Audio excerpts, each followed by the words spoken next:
जय श्री कृष्ण। राधे राधे। हर हर महादेव। मित्रों फरीथी स्वागत है तमारू एक नवा विडियो में। मित्रों प्रयागराज महाकुंभ दरमियान थयेली आ घटना ने तमारे जरूर सांभळवी जोईए। आ घटना गंगा मैयाना चमत्कारनी छे, जेमणे एक सासू अने वहूना जीवनने संपूर्ण रीते बदली नाख्युं। केवी रीते गंगा मैयाए एक स्त्रीना बधा ज दुख दूर करी दीधा। तो मित्रों तमे पण प्रयागराज महाकुंभ में जईने तमारी बधी इच्छाओने पूरी करी शको छो अने मनवांछित फळनी प्राप्ति करी शको छो। केम के गंगा माताना पवित्र जळमां एकवार डूबकी लगाववाथी मनुष्यना बधा पाप नाश पामे छे। एटला माटे कहानी शरूआत करता पहला तमने विनंती छे कि आ विडियोने लाइक अने शेर करी कॉमेंट बॉक्स में हर हर महादेव जरूरथी लखी देजो। अने जो हजू सुधी अमारी चेनल ने सब्सक्राइब ना करी होय तो सब्सक्राइब पण जरूरथी करी देजो। मित्रों महाकुंभ ए भारतनो सौथी मोटो धार्मिक अने सांस्कृतिक उत्सव छे, जे दर 12 वर्षे भारतना 4 पवित्र धार्मिक स्थळ हरिद्वार, प्रयागराज, उज्जैन अने नासिक में आयोजित करवामां आवे छे। तेने दुनियानो सौथी मोटो संगम मानवामां आवे छे, ज्यां करोड़ों श्रद्धाळुओ गंगा घाट पर स्नान करवा माटे एकत्रित थाय छे। आ महाकुंभ भारतीय संस्कृति, अध्यात्म अने आस्थानुं प्रतीक छे, ज्यां साधु संत, अघोरी अने नागा साधुओ अने बीजा करोड़ों श्रद्धाळुओ पोतानी धार्मिक मान्यताओने साकार करे छे। प्रयागराज महाकुंभ में चारे बाजू भक्तों की भीड़, सूरजना तड़का में चमकती गंगानी लहरों, अलग अलग केम्प में चाली रहेला भजन कीर्तन तथा नागा अने अघोरी साधुओना मंत्रोच्चार थई रह्या हता। एवुं लागी रह्युं हतुं के ते मनने शांति प्रदान करी रह्या हता। चारे बाजू खूब ज ठंडी हती। आ महाकुंभ में शारदाबेन तेमना पुत्र अने तेमनी वहू राधिका साथे पहोंच्या हता। राधिकानी आँखों में अद्भुत चमक हती, परंतु हृदय में एक छुपायेलुं दर्द पण हतुं। राधिकाने संतान न होवाना कारणे तेनी सासू खूब ज खरुं खोटुं संभळावती अने मारती पण हती। सासू शारदाबेन माटे आ महाकुंभ में आववुं ए फक्त धार्मिक यात्रा नहोती, परंतु ते पोतानी वहूना जीवनने समाप्त करवा मांगती हती, जेनाथी ते पोताना पुत्रना लग्न बीजी कोई स्त्री साथे करी शके। राधिकाए तेनी सासूना कहेवा पर महाकुंभ में जवानो निर्णय कर्यो अने विचार्युं के आ पवित्र महाकुंभ में जवाथी कदाच मारुं जीवन बदलाई जशे। गंगा मैयाना दर्शन करता राधिकानी आँखमांथी आंसू वही रह्या हता। ते विचारी रही हती के गंगा मैया मारी पीड़ाने जोई रह्या छे। शुं मारा जीवन में क्यारेय सुख आवशे? संगम तट पर राधिकानुं हृदय गंगानी जेम वही रह्युं हतुं। ते विचारी पण नहोती शकती कि आवनारा समयमां तेना जीवनमां केटला प्रकारना दुख आववाना छे। प्रयागराजना महाकुंभमां श्रद्धाळुओनी भीड़ वधी रही हती। गंगा मैयानी लहरों दूरथी खूब ज तेज वहेती देखाई रही हती। घाट पर श्रद्धाळुओनी भीड़ जमा थई गई हती, परंतु राधिकानुं मन अशांत हतुं। तेनी सासूमाए तेने संगम तट पर गंगा स्नान माटे बोलावी। शारदाबेने आजे पहली वार तेमनी वहू राधिका साथे मधुर हास्य लावीने वात करीने कह्युं, वहू चालो गंगा स्नान करवा जईए। अहीं स्नान करवाथी बधा पाप धोवाई जाय छे अने आपणी बधी ज इच्छाओ पूरी थाय छे। कदाच गंगा मैयानी कृपाथी तने संतान सुख प्राप्त थाय। राधिकाने तेनी सासूनो स्वभाव खबर हती। ते जाणती हती के तेमनी आ मीठी वातो पाछळ कोई रहस्य छुपायेलुं छे।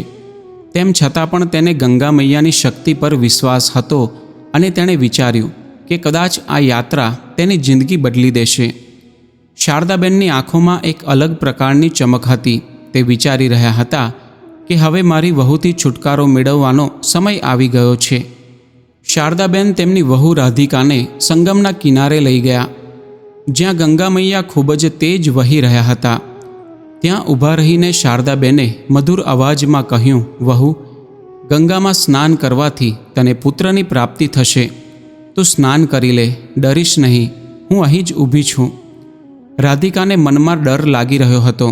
गंगा मैयानी लहरों आजे खूब ज तेज हती अने पोलीस वारंवार श्रद्धाळुओने चेतवणी आपी रही हती कि आजे गंगा में कोई प्रवेश न करे, परंतु शारदाबेने तेमनी वहू राधिकाने धमकी आपता कह्युं, जल्दी कर, तारा जीवननुं कल्याण आमां ज छे। गभरायेली राधिका તેની સાસુની વાત સાંભળીને ગંગા તરફ આગળ વધી. તેની આંખોમાં આંસુ હતા અને હૃદયમાં ગંગા મૈયાને પ્રાર્થના કરી રહી હતી. તે વિચારી રહી હતી કે જો મારો અંત અહીં જ છે તો હે ગંગા મૈયા, મને શાંતિ પ્રદાન કરજો. હું તમારી અંદર મારા જીવનનો ત્યાગ કરી દઈશ. શારદાબેનના ચહેરા પર એક કપટભર્યું હાસ્ય હતું. તેમણે વિચાર્યું કે આજે આ બોજથી છુટકારો જરૂર મળી જશે. ગંગાના તટ પર પાણીની લહેરો ખૂબ જ તેજ હતી. સંગમ તટ પર ચારે બાજુ પોલીસનો સખત પહેરો હતો, કેમ કે ગંગાની ધારા તે દિવસે ખૂબ જ તેજ હતી. લાઉડ સ્પીકર પર પોલીસ વારંવાર શ્રદ્ધાળુઓને ચેતવણી આપી રહી હતી કે આજે ગંગાનો પ્રવાહ વધારે તેજ છે. કૃપા કરીને કોઈ પણ વ્યક્તિ ગંગામાં સ્નાન કરવાનો પ્રયત્ન ન કરે અને બધા શ્રદ્ધાળુ ઘાટથી દૂર રહે. પરંતુ શારદાબેનના ઈરાદા અટલ હતા. તેમણે તેમની વહુ રાધિકાને કહ્યું, જો વહુ, પોલીસવાળા ગમે તે કહે, ગંગા મૈયામાં સ્નાન કર્યા વગર આપણી પૂજા અધૂરી રહેશે. જો તું સાચે જ સંતાનનું સુખ મેળવવા માંગતી હોય તો તારે આજે ગંગા સ્નાન કરવું જ પડશે. રાધિકા ગભરાયેલી હતી. તે જાણતી હતી કે ગંગાની તેજ લહેરો કેટલી ખતરનાક થઈ શકે છે. પરંતુ સાસુની વાતોએ તેના આત્મવિશ્વાસને કચડી નાખ્યો હતો. રાધિકાએ ધ્રુજતા કહ્યું, માજી, મને ડર લાગી રહ્યો છે. ગંગાનું વહેણ ખૂબ જ તેજ છે. શારદાબેને ગુસ્સામાં આવીને તેને કહ્યું, ડરવાથી કંઈ થશે નહીં. જો તારે પુત્ર જોઈતો હોય તો ગંગા મૈયામાં ડૂબકી લગાવવી જ પડશે. તું અહીં ઊભી રહીને મારું અપમાન કરી રહી છું. ગભરાયેલી રાધિકાએ તેની સાસુની વાત માની લીધી. તેના પગ ધ્રુજી રહ્યા હતા, પરંતુ તે ધીરે ધીરે ગંગા તરફ આગળ વધવા લાગી. ગંગાની લહેરો જાણે તેને પોતાના તરફ ખેંચી રહી હતી. શારદાબેન તેને દૂરથી જોઈ રહ્યા હતા. તેમના ચહેરા પર એક અલગ પ્રકારની ખુશી હતી. તેઓ વિચારી રહ્યા હતા કે આજે મારી વહુ ગંગામાં ડૂબી જશે અને મારું ઘર આ બોજથી મુક્ત થઈ જશે. ગભરાયેલી રાધિકાએ ગંગામાં પગ મૂક્યો. તેની આંખોમાં આંસુ હતા અને તે દિલથી ગંગા મૈયાને પ્રાર્થના કરી રહી હતી, હે ગંગા મૈયા, જો મારા જીવનનો અંત આ જ છે તો તમે મને તમારી શરણમાં લઈ લો. જેવી જ રાધિકાએ ગંગાની તેજ લહેરોમાં ડૂબકી લગાવી ત્યારે લહેરોએ તેને પોતાની ઝપેટમાં લઈ લીધી. તે જોરથી ચિલ્લાવા લાગી, બચાવો, બચાવો. પરંતુ શારદાબેને મોઢું ફેરવી લીધું અને વિચારવા લાગ્યા કે હવે તેને બચાવવા કોઈ નહીં આવે. તેઓ મનમાં ને મનમાં ખુશ થઈ રહ્યા હતા. ગંગાની લહેરો રાધિકાને વધારે ઊંડાણમાં ખેંચી રહી હતી. ગંગાની તેજ લહેરોમાં રાધિકા ડૂબવા લાગી. તેની ચીસો સંગમ તટ પરના ઘોંઘાટમાં સંભળાઈ રહી નહોતી. રાધિકાએ તેની આંખો બંધ કરી લીધી અને છેલ્લી વાર ગંગા મૈયાને પ્રાર્થના કરી, હે ગંગા મૈયા, મને શક્તિ આપો અને મારો જીવ બચાવો. દૂર ઊભેલા લોકો આ નજારો જોઈને ચિલ્લાવા લાગ્યા, પરંતુ કોઈ ગંગાની લહેરોમાં જવાની હિંમત કરી શક્યું નહીં. ત્યારે એક બહાદુર પોલીસ ઓફિસર જે ગંગા ઘાટ પર ડ્યુટી નિભાવી રહ્યા હતા તે ખૂબ ઝડપથી દોડ્યા. તેમણે જોયું કે કોઈ મહિલા ગંગામાં ડૂબી રહી છે. તેમણે એક સેકન્ડનો પણ વિચાર કર્યા વગર ગંગાની તેજ ધારામાં છલાંગ લગાવી દીધી. લહેરો સાથે લડતા લડતા તે રાધિકા સુધી પહોંચી ગયા. રાધિકા લગભગ બેહોશ થઈ ગઈ હતી. તે પોલીસ ઓફિસરે રાધિકાને જોરથી પકડી લીધી અને ખૂબ જ તાકાત લગાવીને તેને કિનારા સુધી લઈ આવ્યા. ગંગાની લહેરો તેમને રોકવાની પૂરી કોશિશ કરી રહી હતી, પરંતુ તે પોલીસ ઓફિસરની હિંમત અને સંકલ્પ અડગ હતા. બહાદુર પોલીસ ઓફિસરે પોતાના જીવના જોખમે થોડીવારમાં રાધિકાને સુરક્ષિત કિનારે લાવી દીધી. રાધિકાના ફેફસામાં પાણી ભરાઈ ગયું હતું. પોલીસ ઓફિસરે તેને પ્રાથમિક સારવાર આપી, જેનાથી રાધિકાનો જીવ બચી ગયો. આ બધું જોઈને રાધિકાની સાસુ શારદાબેનના ચહેરા પરથી ખુશી ગાયબ થઈ ગઈ હતી. તેમની આંખોમાં ચિંતા અને ક્રોધના ભાવ હતા. તેઓ મનમાં વિચારી રહ્યા હતા કે આ પોલીસવાળો વચ્ચે ક્યાંથી આવી ગયો. બધું સરસ ચાલી રહ્યું હતું. ભીડમાં જમા થયેલા લોકોએ તે પોલીસ ઓફિસરની બહાદુરીની પ્રશંસા કરી. પછી રાધિકાએ ધીમે ધીમે તેની આંખો ખોલી અને જોયું કે કોઈએ તેનો જીવ બચાવ્યો છે. રાધિકાની આંખમાંથી આંસુ વહેવા લાગ્યા. તેણે ધ્રુજતા અવાજમાં કહ્યું, તમારો ખૂબ ખૂબ આભાર. તમે મારા માટે દેવદૂત બનીને આવ્યા છો. પોલીસ ઓફિસરે રાધિકા તરફ જોયું અને કહ્યું ગંગા મૈયાએ તમને બચાવી લીધા છે. આગળથી કોઈના પર આંખો બંધ કરીને ભરોસો ના કરતા. તમારા જીવનની કિંમત સમજો. શારદાબેન દૂર ઊભા બધું જોઈ રહ્યા હતા. તે ગુસ્સામાં બબડવા લાગ્યા. આ પોલીસવાળાએ મારો આખો ખેલ બગાડી નાખ્યો. તે રાત્રે એક બાજુ રાધિકા તેની પીડામાંથી પસાર થઈ રહી હતી અને બીજી બાજુ તેની સાસુ શારદાબેન સૂવા માટે ગયા. ત્યારે તેમને વિચિત્ર પ્રકારના સપના આવવા લાગ્યા.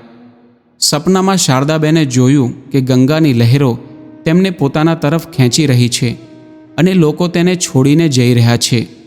આ ગંગા મૈયાનો પહેલો સંકેત હતો કે ન્યાયની પ્રક્રિયા શરૂ થઈ ગઈ છે. બીજા દિવસે પ્રયાગરાજ મહાકુંભમાં શ્રદ્ધાળુઓની ભીડ પહેલાં કરતાં પણ વધારે થઈ ગઈ. ચારે બાજુ ભજન કીર્તન અને ગંગા આરતીનો સ્વર ગુંજી રહ્યો હતો. રાધિકાના ચહેરા પર એક વિચિત્ર પ્રકારની શાંતિ હતી, પરંતુ શારદાબેનના મનમાં બેચેની હતી. રાત્રિના ભયાનક સપનાઓ તેમને લગાતાર પરેશાન કરી રહ્યા હતા. શારદાબેને રાધિકા તરફ જોઈને કહ્યું, વહુ, તું તો હંમેશાથી મારા જીવનમાં સમસ્યા બનીને આવી છું, પરંતુ હું તને પાઠ ભણાવ્યા વગર નહીં છોડું. શારદાબેન તેમના દીકરા સાથે રાધિકાને ભીડભાડવાળી જગ્યાએ લઈ ગયા. ત્યાં ચારે બાજુ સાધુ સંતોની મંડળીઓ, ભંડારાઓ અને શ્રદ્ધાળુઓની લાંબી લાઈનો લાગી હતી. ત્યારે અચાનક શારદાબેને રાધિકાને કહ્યું, તું અહીં ઊભી રહેજે, અમે થોડીવારમાં આવીએ છીએ. આટલું કહીને શારદાબેન તેમના દીકરા સાથે ત્યાંથી જતા રહ્યા. શારદાબેન ખૂબ જ ખુશ હતા. તેમણે શ્રદ્ધાળુઓની ભીડમાં રાધિકાને એકલી છોડી દીધી હતી. પરંતુ ગંગા મૈયાનો ક્રોધ હવે શારદાબેન પર વરસવાનો હતો. જેવા જ શારદાબેન આગળ વધ્યા અને ચારે બાજુ ભાગદોડ થવા લાગી, તે અચાનક તેમના દીકરાથી અલગ થઈ ગયા. હવે શારદાબેનને સમજમાં નહોતું આવી રહ્યું કે તે ક્યાં જાય. શારદાબેને મદદ માટે બૂમો પાડવા માંડી, કોઈ મારી મદદ કરો, હું આ ભીડમાં ફસાઈ ગઈ છું. દીકરા, તું ક્યાં છે? હું અહીંયા છું, મારી મદદ કરો. પરંતુ કોઈએ તેમનો અવાજ સાંભળ્યો નહીં. હવે શારદાબેનને પાછા જવાનો રસ્તો પણ યાદ નહોતો. તેઓ ચારે બાજુ ભટકતા રહ્યા. તેમની પાસે ખાવા માટે પણ કાંઈ નહોતું. હવે થાકના કારણે તેમની હાલત ખરાબ થવા લાગી. બીજી બાજુ રાધિકાએ તેના પતિને શોધી લીધા. પછી રાધિકાએ તેના પતિને પૂછ્યું, સાસુમાં ક્યાં છે? પતિએ કહ્યું કે મને ખબર નથી, માં ક્યાંક જતી રહી છે, હું તેમને શોધી રહ્યો છું. આ સાંભળીને રાધિકા ખૂબ જ દુઃખી થઈ. બંને પતિ પત્ની ભીડમાં શારદાબેનને શોધી રહ્યા હતા. આ દરમિયાન શારદાબેનને તેમણે કરેલા પાપ યાદ આવવા લાગ્યા. તેમણે પોતાની જાતને કહ્યું, મેં મારી વહુ રાધિકા સાથે કેટલો બધો અન્યાય કર્યો છે. મેં તેને મારવાની કોશિશ કરી, તેને અપમાનિત કરી. આમ તેમને હવે પછતાવો થઈ રહ્યો હતો. હવે 10 દિવસ પસાર થઈ ગયા હતા. શારદાબેનનું શરીર હવે કમજોર થઈ ગયું હતું અને તે એકદમ ભિખારી જેવા દેખાવા લાગ્યા હતા. હવે તેમને રાધિકાની ભલાઈ યાદ આવવા લાગી. તેમણે વિચાર્યું કે મારી વહુએ ક્યારેય મારા વિરુદ્ધ કંઈ પણ કહ્યું નથી, તેમ છતાં પણ મેં તેની સાથે કેટલું ખરાબ વ્યવહાર કર્યો. 10મા દિવસે જ્યારે શારદાબેનની હાલત ખૂબ જ ખરાબ થઈ ગઈ, ત્યારે રાધિકાએ એક મંદિરની બહાર તેની સાસુમાને ભીખ માંગતા જોયા. ત્યારે રાધિકા તેની સાસુની આવી હાલત જોઈને ખૂબ જ દુઃખી થઈ. રાધિકાએ શારદાબેનને સહાનુભૂતિ આપતા કહ્યું, માજી, તમે અહીં કેવી રીતે આવી ગયા? અમે તમને 10 દિવસોથી શોધી રહ્યા છીએ. હવે તમે અમારી સાથે ચાલો. શારદાબેનની આંખોમાં આંસુ આવી ગયા. તેમણે ધ્રુજતા અવાજમાં કહ્યું, વહુ, હું તારી માફી માંગુ છું. મેં તારી સાથે ખૂબ જ અન્યાય કર્યો છે, મને માફ કરી દે. રાધિકાએ તેમની માફી સ્વીકારતા કહ્યું, ગંગા મૈયાએ આપણને ફરીથી એક કરી દીધા છે. હવે આપણે એક નવી શરૂઆત કરવી જોઈએ. શારદાબેને પહેલીવાર મહેસૂસ કર્યું કે સત્ય અને પ્રેમ એ સૌથી મોટી તાકાત છે. તેમણે મનમાં ને મનમાં ગંગા મૈયા પાસે માફી માંગી અને વિચાર્યું કે હવે હું મારી વહુ સાથે ક્યારેય અન્યાય નહીં કરું, તેને મારી દીકરીની જેમ રાખીશ. હવે પ્રયાગરાજના મહાકુંભના અંતિમ દિવસનો સૂર્ય ઉગી ચૂક્યો હતો. ચારે બાજુ શ્રદ્ધાળુઓની ભીડ હતી. ગંગા મૈયાની આરતી તથા મંત્રોચ્ચારનો સ્વર અને ચારે બાજુ વહેતી પવિત્રતાએ વાતાવરણને આધ્યાત્મિક બનાવી દીધું હતું. રાધિકાએ સાસુ શારદાબેનને સંગમ ઘાટ પર સ્નાન કરવા માટે લઈ જવાનો નિર્ણય કર્યો. શારદાબેન હવે સંપૂર્ણ રીતે બદલાઈ ગયા હતા. તેમની આંખોમાં પશ્ચાતાપ હતો અને હૃદયમાં વહુ પ્રત્યે આદર હતો. તેમણે રાધિકાને કહ્યું, વહુ, મેં તારી સાથે જે કંઈ કર્યું તેના માટે હું ગંગા મૈયાની સામે તારી માફી માંગુ છું. તે મારું જીવન બદલી નાખ્યું છે.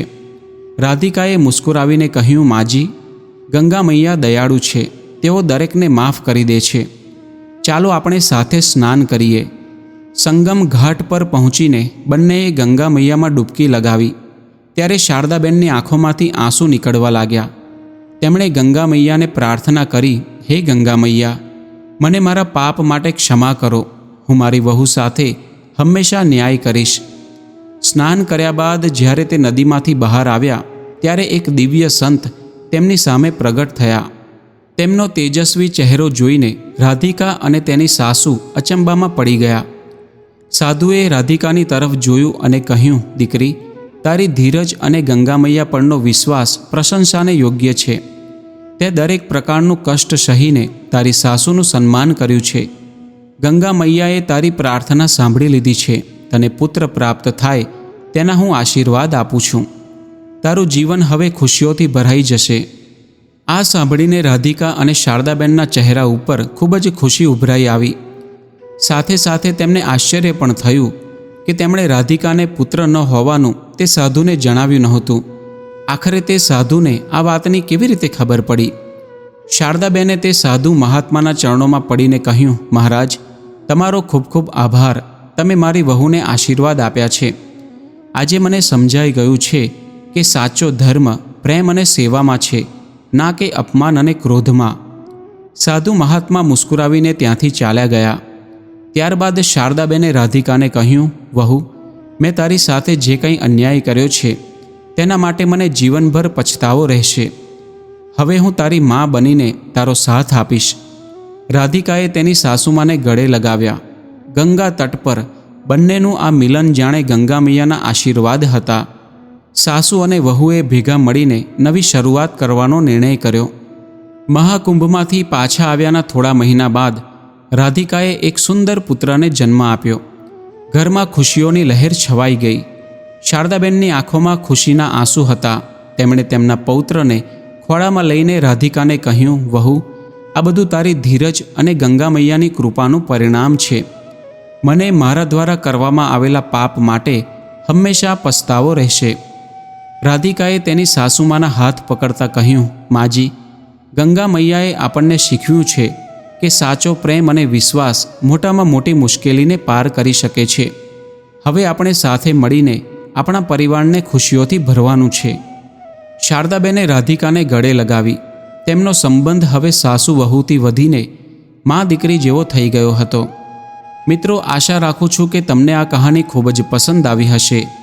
જો આ કહાની તમારા હૃદયને સ્પર્શી ગઈ હોય તો લાઈક કરજો અને શેર પણ કરજો તથા તમારા મંતવ્યો કોમેન્ટમાં જરૂર જણાવજો.